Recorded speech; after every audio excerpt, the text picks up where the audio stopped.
मंत्री जी, आज आपकी मंत्री कानपुर में बैठी धरने पर पुलिस के खिलाफ, और ये राज्य मंत्री हैं प्रतिमा शुक्ला। दुर्भाग्य है, ऐसा नहीं होना चाहिए।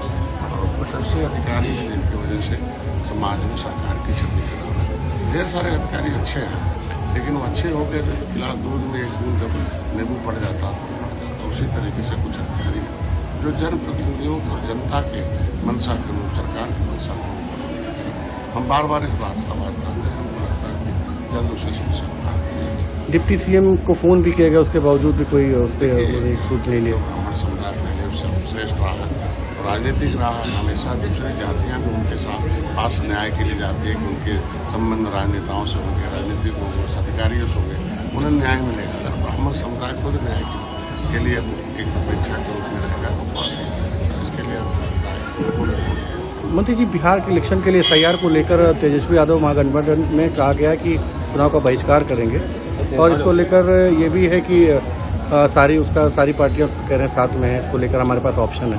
धीरे धीरे जनता जब जान जाएगी। पहले कांग्रेस को राष्ट्रवादी समझते थे, लेकिन आज के बाद में जब जान गए थे दृष्टिवादी, लोगों को समझते थे पिछड़ों के नेता, लेकिन पता चला कुछ ही लोगों के नेता, हम दलितों के नेता, पता चला दौलत की। इस जनता इसे जान जाएगी कि देश में चुनाव में भाग लेने के लिए, चुनाव करने के लिए, चुनाव में वोट डालने का अधिकार केवल देश के भारतीय नागरिकों का है। उसमें चुनाव आयोग स्वतंत्र एजेंसी है, इसके लिए नियुक्त नहीं है। उसमें कोई बाहरी आदमी वोट न डाले, इसके लिए होता है। जिसको ऐसा है कि देश का नागरिक है, उसको समय दिया जाता है। आज मोदी जी इस देश में सबसे ज़्यादा कार्यकाल पूरा करने वाले प्रधानमंत्री जी हो गए। इंदिरा गांधी जी को भी उन्होंने उनके कार्यकाल को पार कर दिया, क्योंकि इंदिरा गांधी जी 4077 किलोमीटर 77 दिन हुई थी, और आज वो 4078 दिन उनको पूरे हुए। हम लोग सौभाग्यशाली हैं कि ऐसे अभिभावक देश के जिन्होंने इतना दिन पूरा किया, आगे भी करें। अभिभावक का मतलब ही होता है जनता के पैसे, जनता के भविष्य, देश के विकास, देश की सुरक्षा।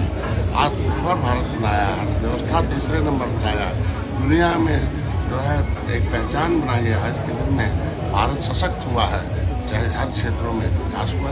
ऐसे में हम लोग मछुआर सौभाग्यशाली हैं। एक निषाद राज के वंशज, एक समय था भगवान राम ने निषाद राज को गले लगाया था, और इस तरीके से अशोक का राजा था। इस युग में निषाद राज के वंशज के बेटे डॉक्टर संजय मोदी जी ने गले लगाया। हम लोग सौभाग्यशाली हैं।